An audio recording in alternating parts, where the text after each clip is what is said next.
and welcome to this episode of the Seatrade Maritime podcast. My name is Emma Howell and I'm the Content Director at Seatrade Maritime News. Today I'm in conversation with Rene Gomez, who's the President of the Maritime Chamber of Panama. Now, just before we begin, Rene asked me if we could do this in Spanish. I have no Spanish, so no, this is going to be English, but I'm sure we'll make it work. So, Rene, a very good afternoon. Gracias. Thank you, Emma. That's about the extent I know it. So it's a delight to have you at CMA Shipping. Tell us why the Chamber is here. Okay, thank you, Emma. As President of Maritime Chamber, my name is Rene Gomez. And here I have many colleagues from Panama, and they are members of the Chamber.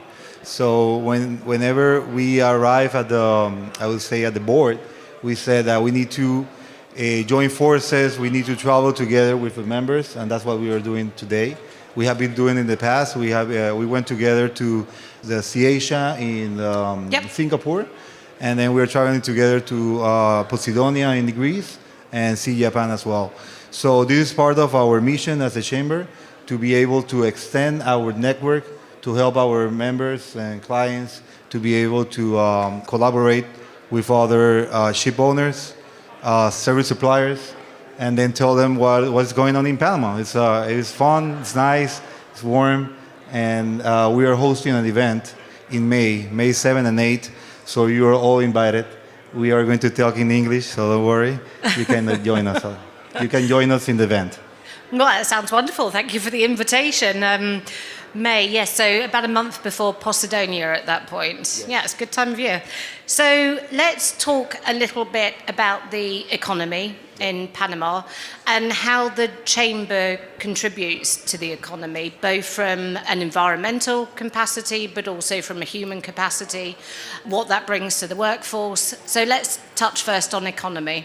Since 2023, we started a project. It's called Economical Impact of a Maritime Infrastructure in Panama, how we benefit on those three pillars: the economical area, the social area, and the environmental area. So on the economic side, the conglomerate or the logistics system, we can talk about the hub of the Americas, the airline, a hub that we have for cargo and tourists. Also, the Panama Canal, the railway, the freight or the trucking activities, our ports, and our service providers, how we impact in the economy. So that economical result, it was that we give out to the government 34% of the GDP. Okay. And also we employ approx 300,000 Panamanians every year. So that's an area that the government needs to pay a lot of attention, and we as a chamber use those data and knowledge to give it out to the government to see that they have to update regulations, they have to invest highly on the roads to be able to connect those ports with the train system, the railway. We need to be able to get better at what we do. We need to interconnect all of our infrastructure. Yeah. In an efficient way. So with that data, we have been able to try to promote new laws and regulations to improve the maritime and logistics sector. With the social pillar, we have been able to educate or help out the academia or the universities to focus more on the areas where we have the ports infrastructure. So if we are investing or bringing more development on the logistics side, we also have to bring that benefit to the communities around those ports. And that's something that we need to move, or we need to think ahead once we are planning a new port, a new facility, because those are the players that are going to be able to affect in a positive way or in a different way. So we have to be able to attend them first, I would say 3 to 4 years before. We have to come up with educating the human resource. And then later on, they can work in our companies. And in the environmental aspects, we have seen the country of Panama that the climate change is here. We have a drought on the Panama Canal. In 2023 and 2024, we had a transit reduction and also the draft restriction, and it heavily impacted our companies. Around 20 to 30% of our companies in the Maritime Chamber, they were affected by this. So we have, as a country, not just the Panama Canal, we have to think ahead on the environmental aspect. And the Panama Canal is investing, as I mentioned you, about creating a new water reservoir to give out water to the population on the social aspect, and also be able to make the transits or be able to run the canal efficiently. And also they are investing on 11 new hybrid tugboats. Yep. And they are going to be investing on 10 more later on. And also they're creating a net zero carbon slot for the vessels that are using alternative fuels. So that's something positive that the canal is doing, but also we need to push our government, the chamber, to push the government to look at the bigger picture on the ports. So if we need to comply with the green ports, we need to be able to provide shore power. And then at the moment, since we have an old regulation that does not allow the ports to be able to sell the shore power, we cannot do it at the moment. So Panama is losing that income. We have been telling them that we need to update that regulation, and we are trying to move that forward. So from our side, from the chamber, we are trying to help also the government to invest on having the infrastructure for the energy to be able to give it out, and also the regulations to be able for the private companies to sell it to the vessels.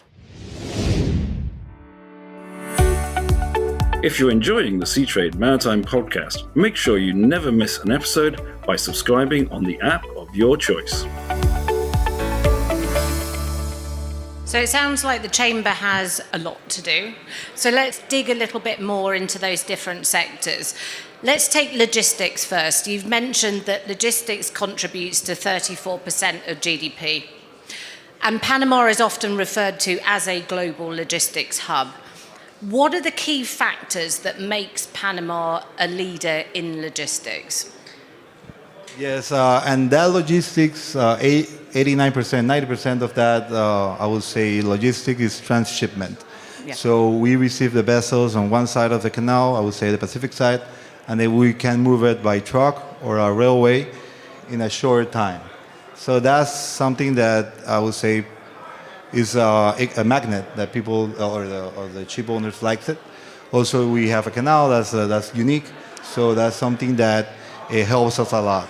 But we have figured out that when we invested on expanding the canal, we also needed to invest in expanding the infrastructure that we had for the ports. So that's why we have multiple ports. I would say 2 ports on the Pacific side for container vessels, and 3 other on the Atlantic side, Cristobal we call it. So, in fact, yesterday we were lucky to speak to the administrator of the Panama Canal, and obviously he touched on the fact that there is a big expansion planned, and there's also a number of tenders in the market. How is that going to help impact the Panama economy, and what good is that going to bring?